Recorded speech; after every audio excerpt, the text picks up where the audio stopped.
and welcome to my crypto world. Well, a whole lot's not been going on in the last few days. I did do some research. I had got a report of an unknown track being found. It was by a person I know. They had found a track and they couldn't really identify what it was. They do know what a bear track is, and they're out in the mountains a lot and they hunt some and stuff. So I used my four-wheelers and I went out and tried to verify the track and check it out, see if I could find it. I never could find it, but I enjoyed my ride. But I did have an interesting day. I rode my four-wheeler for several hours and explored quite a few areas that I've not been in probably a year or so. But something odd kind of happened on the way back. I posted about it on our blog, or Crypto Crew blog, cryptocrew.com. As I'm coming back down off the mountain, I look up in the sky and I see a UFO. That's the only way I can describe it. I mean, it was definitely nothing that was a conventional aircraft. I was on top of the mountain, of course, and you can see for a long ways. It was about 1 o'clock in the day. The sky was clear. There was a few little hazy, white, fluffy type clouds here and there, but for the most part, it was a clear day. And I looked up to my left, and there was a ball. It was a silverish ball, but the sunlight was reflecting off of it a lot, so it was even brighter. And it was kind of making almost kind of a slow curve, like back kind of toward the right. And I was on my four-wheeler, of course. I stopped my four-wheeler and I'm still watching it. And I got off to get my cameras, and I'm still watching it.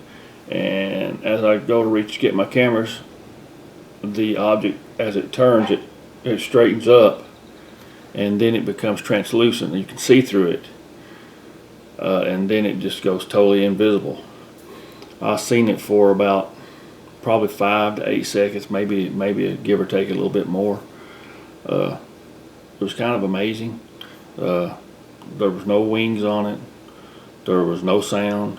There was no kind of exhaust trail, chemtrail type thing at all. And I don't know, it just disappeared. I don't know of any aircraft that we have that is capable of doing any of those things, really. And I hate I didn't get a picture of it or a video of it, but I was trying, but it just didn't last long enough. I wished I could have seen it sooner. Maybe I could have got a picture of it or something. But I don't know, it's the first real good UFO sighting I've had in a pretty good while. I mean, I've seen them several times during my life. Well, probably more than that, I guess. But it was pretty unusual to see that. And I don't know if anybody else seen it. This was in southeastern Kentucky. I don't know if others seen it or not. If they did, they could let me know. But I don't know, it was kind of weird. It was for a brief few seconds there. I could see the outline of it, but you could see through it, if that makes any sense. And I have no idea how high it was. I know it wasn't as high as, say, the jets fly and things like that. But and then it just disappeared, and I was kind of interested. I was glad to have that sighting. I mean, and that was on Saturday, this past Saturday. But I don't know, it was pretty cool. So, all right, my next topic, I guess, would be this Bigfoot footage where somebody was flying a drone and you see what would appear to be a Bigfoot running toward a little standing of trees. I think it took place in Idaho, I think. Anyways, when I first seen the footage, I thought surely nobody would believe this is a real Bigfoot. Bigfoots rarely get caught out in the open like that. A drone makes a lot of noise, so I doubt that a Bigfoot is going to hang around and be in the middle of a big field. So to me, it screamed hoax from the very beginning. But so the guy who filmed it actually released other videos showing how he did it, and it was, of course, a hoax. But that's not the end of the story.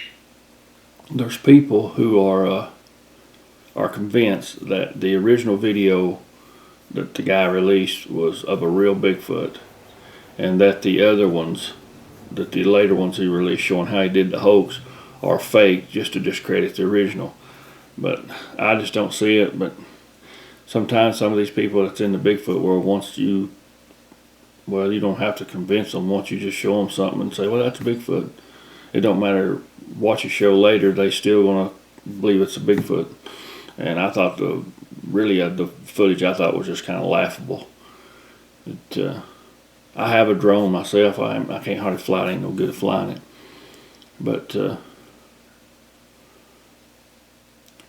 they make a lot of noise, and I just don't see really a drone being a good way to find Bigfoot. I mean, you could probably use it and try it some. I'd hope to try it some, because you can fly it high and you can see a long ways with it. But the way that was fairly close to what supposedly was a Bigfoot. But I thought it was kind of silly myself. I didn't think it was.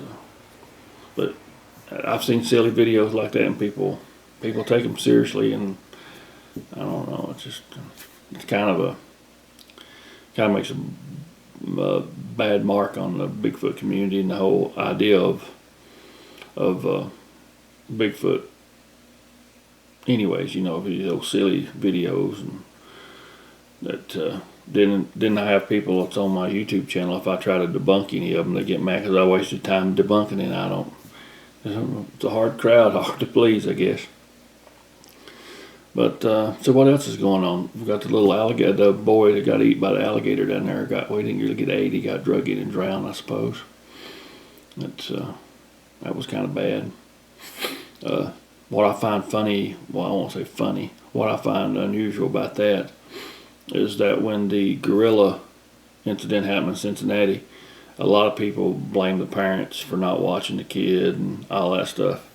And now saying the alligator gets the little boy in Orlando, and I've not heard anybody say, well, it's bad parenting. They shouldn't have been walking out there in the in the edge of the water in nighttime. And I've not heard nobody say anything about that. Maybe it's different because the little boy died in Orlando, but I don't know.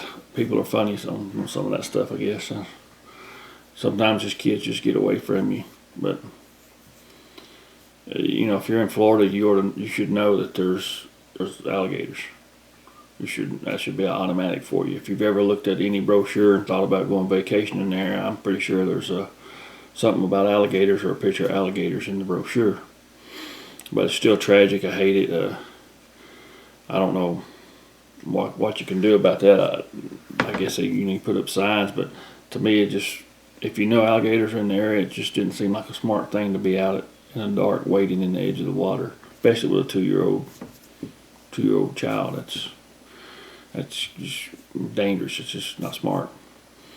But then, anyways, it was a tragic event. I don't know. Can't fathom that having to bury a child. It's bad, man. I just don't want to. Hope I never have to experience that.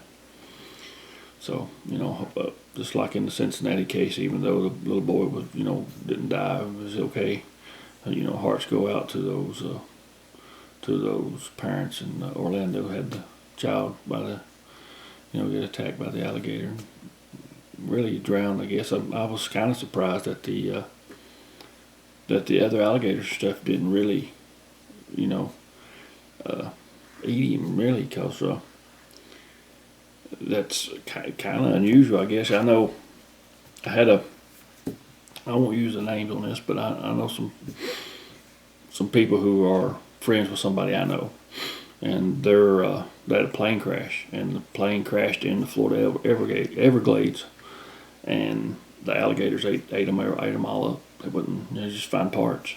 So it's seemed odd to me that this little boy was drug into the water with a lot of other alligators, and he wasn't really just totally gone. So, but I'm glad that they was able to recover the body, and it was just tragic, man. a lot going on down in Orlando, with the nightclub shooting and all that stuff. It's terrible.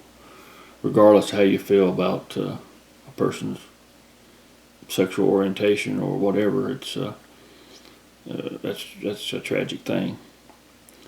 I wouldn't want that on nobody. It's even if somebody I didn't maybe agree with or did agree with, I wouldn't want that on nobody. It's not, they're out there and enjoying themselves and having a good time.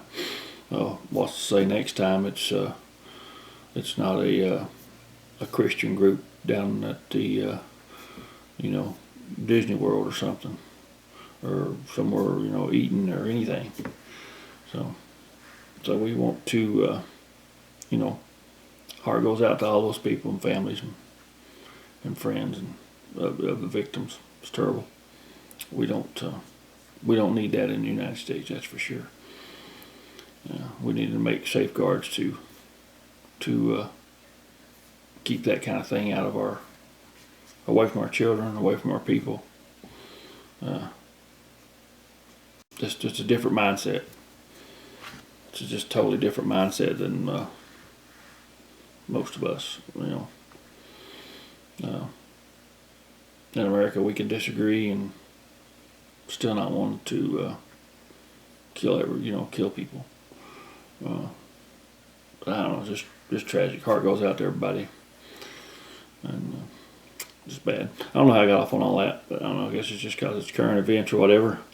And last night I did watch the Cleveland Cavaliers finally win a championship, so that's big news, I suppose.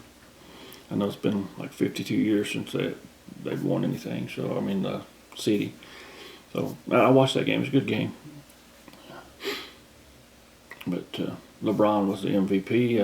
I actually didn't think he had that great of a game, but I was glad that he was able to, pull it off for the city of Cleveland. Whether you like LeBron or not, he come back with the sole purpose of winning a championship for Cleveland, and he did. So, okay, well, I don't know what else, not much to talk about. I talked about the UFO sighting I had, and I talked about the drone footage. So, I got for today. I got a whole lot of grass mowing to do, so I better get out there and get with it. And I'll see you guys on the next episode of My Crypto World. And you guys do your very best to have a good day. See ya.